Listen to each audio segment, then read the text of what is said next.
Padahal nyata-nyata sesuai dokumen yang ada, Bung Karno mencetuskan istilah Pancasila pada saat rapat itu tanggal 1 Juni. Dan semua sepakat 1 Juni ditetapkan sebagai hari lahirnya Pancasila. Agar kita semua rakyat Indonesia itu selalu ingat bahwa Pancasila inilah satu-satunya ideologi bangsa. Jangan sampai ada lagi ideologi yang lain kecuali Pancasila. Iya. Sebesar apa ancaman ketika orang tidak memahami dan bahkan mengesampingkan, bahkan ingin menghilangkan Pancasila, Pak Guntur? Begitu susahnya para pahlawan kita, mereka mengumurkan jiwa raga, bahkan nyawanya, agar Indonesia bisa merdeka. Setelah merdeka, akan dicabik-cabik dengan orang-orang yang punya paham di luar Pancasila. Karena negeri ini pada dasarnya kekuatan, kedaulatan ini di tangan rakyat, bukan di tangan oleh pejabat. Apapun, siapapun yang paham atau ideologi di luar Pancasila harus sirna dari bumi Indonesia. Karena Indonesia bisa bersatu, Indonesia bisa abadi, rakyatnya tentram, bahagia, karena punya pegangan hidup, yaitu Pancasila.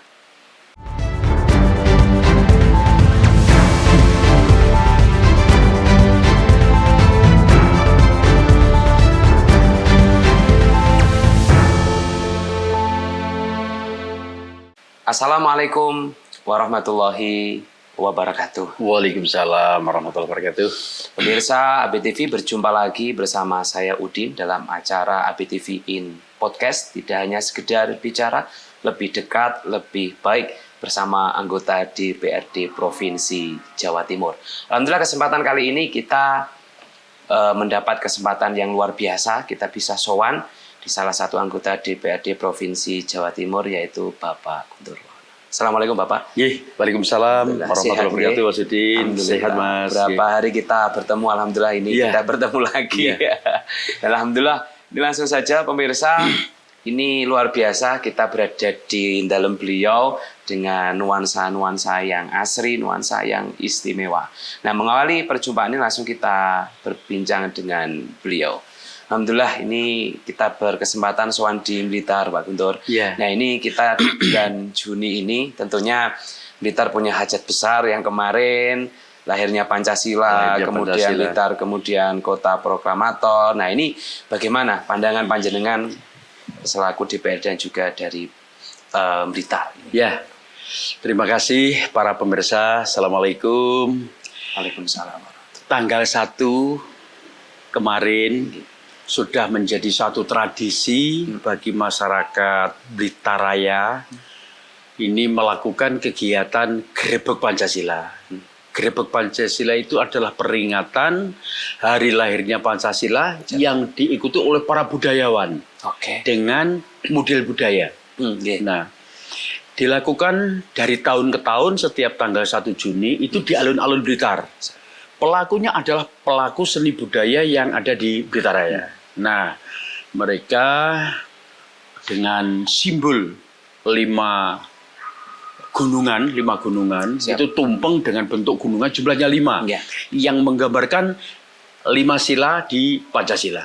Nah, setelah dilakukan upacara secara budaya, kemudian gunungan itu diarak beramai-ramai menuju makam Bung Karno. Nah, setelah di makam Bung Karno, kemudian ada acara serah terima. Serah terima itu dilakukan oleh pejabat kepada wakil rakyat. Waktu itu disampaikan oleh Wali Kota Blitar, diterima oleh pimpinan DPRD Kota Blitar. Nah, setelah itu dilakukan ziarah ke makam Bung Karno. Setelah ziarah makam Bung Karno, kemudian dilakukan selamatan Pancasila. Selamatan Pancasila yang diikuti oleh semua para pelaku budaya, tokoh-tokoh masyarakat, para ulama, dan masyarakat umum. Nah, setelah diucapkan, disampaikan merupakan wujud syukur kepada Tuhan Yang Maha Kuasa karena telah diberikan satu anugerah melalui proklamator kita Bung Karno sebagai penggagas dan pencetus daripada Pancasila yang betul-betul bisa menjadi ideologi bangsa Indonesia sekaligus sebagai alat pemersatu bangsa.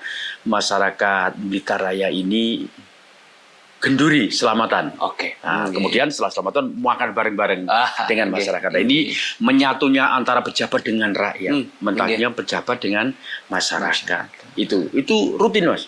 Rutin dari tahun ke tahun itu selalu dilakukan. Sudah lama Bapak? Oh, sudah lama sekali. Bahkan pada tahun 2015, itu Presiden Jokowi waktu itu pernah hadir di alun-alun Blitar. Ibu Ketua Umum hadir, Pak Jokowi hadir, Ketua MPR itu hadir, Ketua DPR RI juga hadir serta di sana. Nah, setelah itu pada sambutan wali kota waktu itu Pak Samanhudi disampaikan dan mohon kiranya melalui MPR RI untuk dapatnya ditetapkan 1 Juni sebagai hari lahirnya Pancasila. Karena ada pengkaburan sejarah bahwa lahirnya Pancasila itu tanggal 18 Agustus.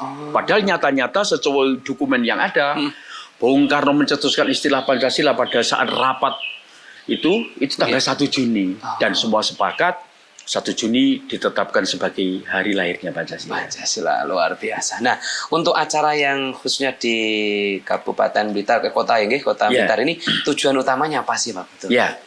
Jadi sebetulnya Mas, setelah, mohon maaf ya, saya lanjutkan dulu.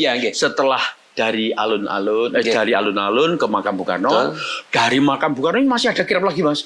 Kirap ke DPRD Kabupaten Blitar. Setelah kirap dari DPRD Kabupaten Blitar diterima oleh pimpinan DPRD, kemudian pimpinan DPRD meneruskan kirap lagi menuju pendopo Kabupaten Blitar yang ada di Kanigoro. Malamnya ada namanya Brokowan Pancasila. Brokowan Pancasila itu sama sebenarnya dengan Selamat Pancasila. Itu sebagai wujud rasa syukur kita kepada Tuhan Yang Maha Kuasa karena telah menganugerahkan ideologi negara berupa Pancasila yang sebagai penjaga kedaulatan bangsa ini.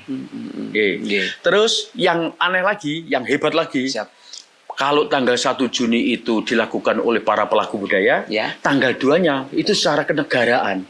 Di seluruh wilayah negara kesatuan Republik Indonesia, termasuk di pusat itu langsung dipimpin oleh Presiden selaku Inspektur Upacara, itu juga melakukan peringatan hari lahirnya Pancasila. Hari lahirnya Pancasila. Tadi pertanyaan apa tadi? Tujuan. Kan acara yang untuk acara yang ada di wilayah Blitar, kira-kira tujuannya apa? Agar masyarakat, agar kita semua rakyat Indonesia itu selalu ingat bahwa Pancasila inilah satu-satunya ideologi bangsa. Jangan sampai ada lagi ideologi yang lain kecuali Pancasila. Karena terbukti banyak negara-negara lain yang tidak memiliki Pancasila yang tadinya sangat besar dengan kekuatan pertahanan keamanan yang sangat luar biasa, hancur lebur, berkeping-keping, akhirnya berdirilah negara-negara kecil-kecil. Tapi kalau Indonesia yang terdiri dari sekian ratus pulau-pulau, kemudian suku, bangsa, bahasa, tetap bisa bersatu, tidak bukan karena ideologi Pancasila, tetap digunakan sebagai ideologi bangsa Indonesia. Itu Pak. Nah, sebenarnya tidak hanya seremonial peringatan melalui upacara atau gerebeknya itu, kita menyadarkan bahwa Pancasila itu begitu pentingnya di dalam kehidupan bermasyarakat. Karena esensi daripada Pancasila itu adalah gotong royong. Bagaimana masyarakat masih ingat bahwa tradisi leluhur kita yang gotong royong, saling membantu dengan toleransi tinggi antar umat manusia, antara beragama, antara suku bangsa yang berbeda-beda. Karena dengan hanya berpedoman dengan Pancasila yang digunakan sebagai way of life, sebagai jalan hidup bangsa Indonesia dan nafas daripada rakyat Indonesia, maka Indonesia ini bisa tetap bersatu kokoh dalam naungan negara kesatuan Republik Indonesia. Gotong royong yang sudah ada di masyarakat harus tetap terjaga. Sebetulnya kalau kita toleransi tinggi, gotong royong, tepos liro, saling menghormati, saling mengasihi, tidak terlalu amarah yang dimunculkan dalam menyelesaikan persoalan. Karena sila kelima harus melakukan demokrasi, perbedaan pendapat hal yang wajar. Tetapi kalau sudah diputuskan menjadi satu keputusan pertama, itu yang harus dilaksanakan. Nah, kalau ini dilaksanakan dengan baik dan konsekuen oleh seluruh masyarakat Indonesia secara murni dan konsekuen di dalam kehidupan nyata sehari-hari, insya Allah Indonesia akan menjadi negara yang aman, yang bersatu, yang sejahtera, adil dan makmur, sesuai cita-cita founding father kita. Luar biasa. Nah ini perlu sangat dilestarikan Pak harus, karena generasi muda kita sudah mulai luntur mengingat. Ya. Apalagi sekarang kita sangat prihatin, Mas. Kenapa sekolah-sekolah dasar sekarang sudah tidak ada pelajaran pendidikan Pancasila? Iya. Nah, pemerintah yang punya kebijakan, yang bisa mengambil satu keputusan bahwa pendidikan Pancasila sangat diperlukan di pendidikan dasar, itu mestinya harus dihidupkan kembali, harus ada kembali, dimasukkan di dalam kurikulum. Agar anak-anak kita itu paham bagaimana tuh melaksanakan Pancasila yang baik dan benar pada saat mereka berpendidikan. Etika, subosito, sopan santun itu terjaga. Bahwa kita itu berbuat apapun, keputusan tetap di tangan Tuhan yang Maha Kuasa. Itu sila pertama. Nah, saling toleransi, saling menghargai, bahwa harkat martabat manusia sila yang kedua. Bersatu itu penting. Tanpa persatuan kita tidak mungkin bisa kuat dan kokoh. Nah, kemanusiaan, hak-hak kemanusiaan kita juga harus dijaga.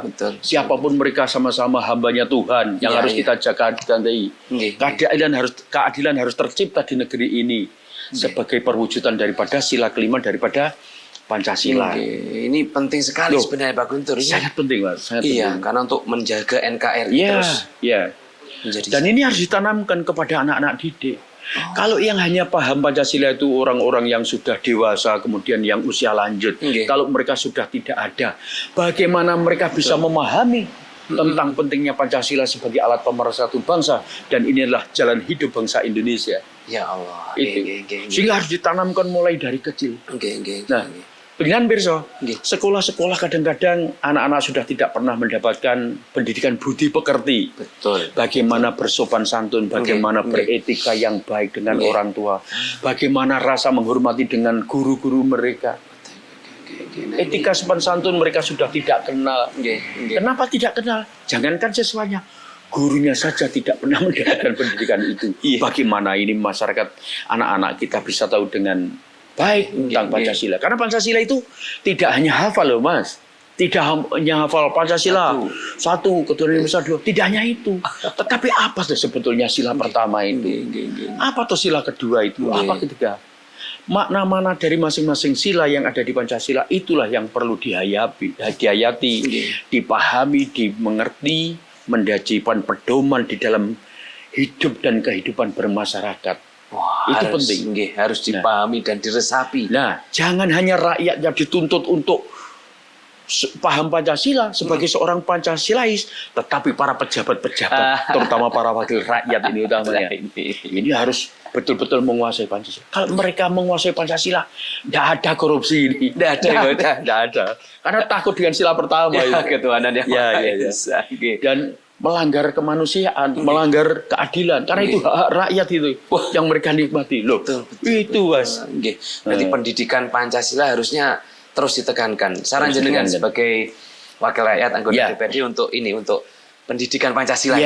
Saya memang berkali-kali menyampaikan kepada institusi kami, lembaga DPRD, kemudian kepada pemerintah Kabupaten Blitar, agar kiranya pendidikan Pancasila dan pendidikan budi pekerti ini bisa dimasukkan lagi sebagai kurikulum kearifan lokal. Karena dimanapun kita berada, setelah kita menempuh pendidikan sekian lama, mulai SD, SMP, SMA, dan perguruan tinggi, kita nanti kan mesti berserakan di seluruh wilayah Nusantara, di seluruh wilayah negara kesatuan Republik. Tapi kalau kita punya pedoman dan menjiwai Pancasila sebagai pandangan hidup, kemudian sebagai ideologi negara kita, maka mereka juga akan menebarkan kebaikan-kebaikan dan perdamaian di seluruh negeri ini. Ya Allah, luar biasa. Semangat itu harus terjiwai dari sejak kecil. Karena tidak bisa itu. Dengan besok ada sekolah-sekolah yang menganut paham lain. Itu tidak pernah ada logo Garuda Pancasila, tidak pernah gambar presiden wakil presiden dipasang, tidak pernah menyanyikan lagu Indonesia Raya, tidak pernah melakukan upacara. Kalau perlu sekolah-sekolah yang berafiliasi di luar ideologi Pancasila, bubarkan saja itu. Bubarkan. Karena aliran sesat mereka akan mencetak orang-orang yang sesat ini. Ini kasihan bangsa ini. Padahal mereka dicetak untuk mengisi kemerdekaan, untuk menggantikan para pejabat-pejabat yang sudah usia lanjut, dan mereka adalah generasi penerus bangsa ini. Sebesar apa ancaman ketika orang tidak memahami dan bahkan mengesampingkan, bahkan ingin menghilangkan Pancasila, Pak Ya, Guntur? maka yang terjadi adalah permusuhan akan terjadi di mana-mana, toleransi sudah tidak muncul, sehingga nanti benturan satu kelompok dengan kelompok lain yang juga terjadi, antar ras, antar agama juga tidak bisa bersatu, padahal pemerintah membuat satu FKB, Forum Kerukunan Umat Beragama, itu karena juga melaksanaan daripada Pancasila, agar para pemeluk agama-agama yang sudah disahkan oleh pemerintah itu tetap bisa bersatu. Nah, tanpa itu tadi benturan-benturan itu ancaman, Mas. Ancaman menurut kita. Untuk NKRI. Untuk NKRI. Nah, kalau mereka dibiarkan berkembang, ya muncullah subversi. Subversi di mana-mana. Ini bahaya ini, Pak. Bahaya, gitu. Ini bahaya. Saran jenengan berarti kalau yang seperti itu cabut saja izinnya gitu. Iya, cabut izin, bubarkan. Bubarkan. Termasuk siapa yang ada di balik itu, belakangnya dari mana, itu badan intelijen harus mencari tahu sampai ke akar-akarnya. Karena ini ancaman bagi bangsa Indonesia. Begitu susahnya para pahlawan kita, mereka mengumurkan jiwa raga, bahkan nyawanya, agar Indonesia bisa merdeka. Setelah merdeka, akan dicabik-cabik dengan orang-orang yang punya paham di luar Pancasila. Kasihan. Mereka korbankan. Tidak hanya mereka, keluarganya itu loh, ikut susah dengan meninggalnya para pahlawan. Masa akan dibiarkan itu paham-paham lain akan berada di negeri kita.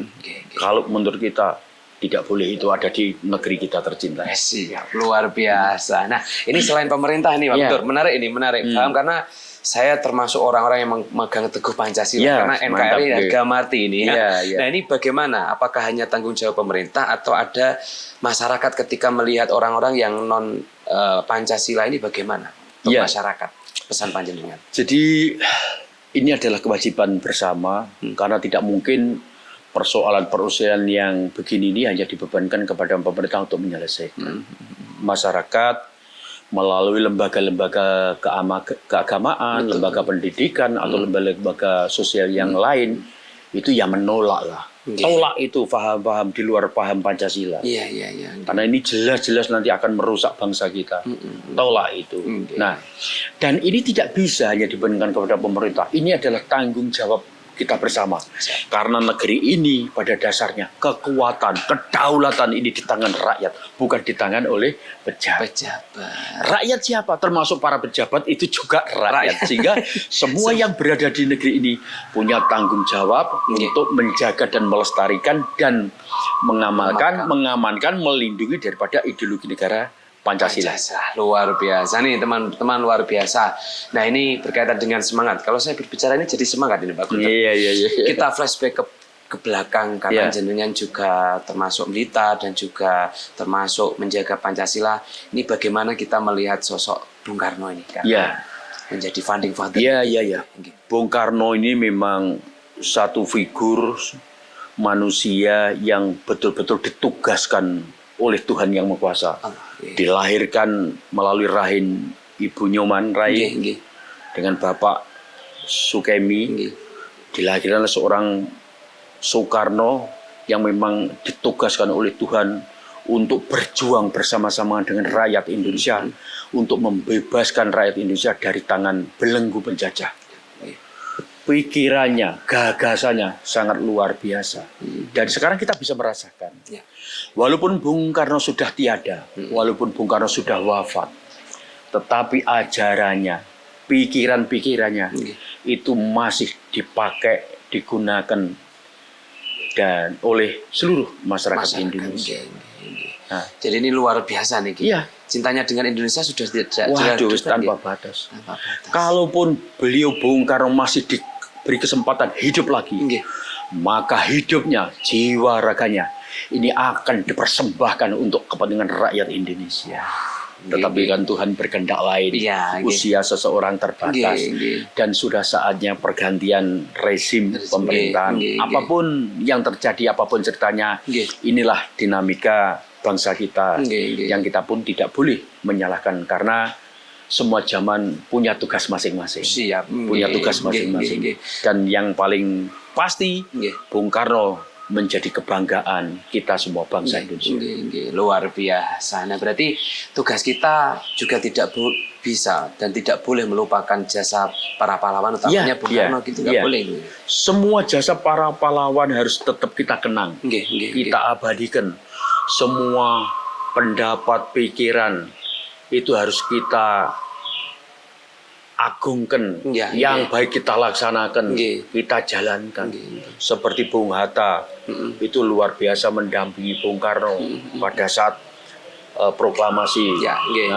Itu satu sahabat, walaupun beda pandangan, tetapi persahabatan tetap terjaga sampai di akhir hayat Bung Karno. Dan ini tidak terjadi kepada pemimpin-pemimpin berikutnya. Bung Karno, Bung Hatta sudah memberikan tauladan contoh tauladan yang luar biasa, yang baik, yang seyogianya ini bisa diikuti oleh para pemimpin-pemimpin yang ada di negeri, baik pemimpin pemerintahan maupun pemimpin partai politik yang ada di negeri kita tercinta Indonesia. Luar biasa, menarik ini. Ada bulan Bung Karno ini apa sebenarnya ini filosofinya? Bulan Juni ditetapkan sebagai bulan Bung Karno karena di dalam bulan Juni ini banyak peristiwa-peristiwa yang melibatkan seorang Soekarno. Jadi tanggal 1 Juni itu hari lahirnya Pancasila, itu penggagasnya itu Bung Karno dengan sahabat dan teman-teman seperjuangan waktu itu. Nah, kemudian pada tanggal 6 Juni itu hari lahirnya Bung Karno, tetap dalam bulan Juni. Kemudian terakhir pada tanggal 21 Juni itu adalah hari tanggal wafatnya Bung Karno. Sehingga ada 3 peristiwa besar di dalam bulan Juni yang melibatkan beliau Bung Karno. Yang ini dikenang oleh masyarakat. Nah, Blitar sungguh sangat berbangga. Ini dalam rangkaian kegiatan bulan Juni, peringatan bulan Bung Karno, banyak kegiatan-kegiatan dalam bulan Bung Karno. Ada lomba pidato seperti Bung Karno, baik itu diikuti oleh masyarakat umum ataupun anak-anak sekolah, baik SLTP, SLTA maupun perguruan tinggi. Wah, ternyata luar biasa. Blitar ini memang top. Nah, terus kemudian pada Haul Bung Karno itu genduri dengan 5.000 tumpeng. Hebat enggak kira-kira? Luar biasa. Nah, itu 5.000 tumpeng yang diikuti oleh keluarga Bung Karno, para pejabat, kemudian para kepala daerah dari berbagai daerah yang datang, masyarakat dari berbagai unsur elemen masyarakat datang, dan itu dari makam Bung Karno itu terop. Jadi nanti tumpeng itu 5.000 itu dari makam Bung Karno berjejer sebenarnya. Oleh siapa? Oleh masyarakat. Nanti genduri bersama-sama sebagai wujud syukur kepada Tuhan Yang Maha Kuasa atas berkah Blitar sebagai kota Bung Karno, karena Bung Karno disemayamkan di Blitar, dan sebagai peringatan atas wafatnya beliau Bung Karno. 5.000 tumpeng oleh masyarakat. Semua masyarakat boleh berkumpul di sini? Boleh, siapa saja, tanpa kecuali. Dan nanti tumpeng-tumpeng yang telah digendurikan tanggal 21, nanti setelah dimakan secukupnya oleh peserta itu, yang lain boleh dibawa pulang untuk dinikmati beserta keluarga. Dan ini yang terbanyak karena sekali lagi belum pernah terjadi Blitar melakukan peringatan Haul Bung Karno dengan 5.000 tumpeng. Maksimal kira-kira tahun 2015 atau berapa itu 1.000 tumpeng. Nah, ini tahun ini 5.000. Kira-kira selain itu ada yang istimewa di bulan Juni ini untuk memperingati kelahirannya Bung Karno? Jadi kemarin pada saat kita peringatan hari lahirnya Bung Karno 6 Juni, kebetulan bersamaan dengan hari Idul Kurban, Idul Adha, betul, keluarga Bung Karno itu menyumbangkan sapi korban, hewan korban kepada masyarakat. Jadi yang untuk Masjid Jami kita serahkan kepada takmir, itu Bu Mega kemarin diserahkan melalui Buya Said Abdullah, Ketua DPD PDI Perjuangan Jawa Timur, itu 1 ekor sapi limusin cross, itu 1 ton 50 up. 1 ton 50 lebih. Harganya tidak usah ditaksir ini. Udah banyak pokoknya. Enggak mikir masalah harga, tapi sebagai bentuk perhatian keluarga Bung Karno kepada masyarakat. Nah, yang satunya lagi itu sekitar 900, hampir 1 ton.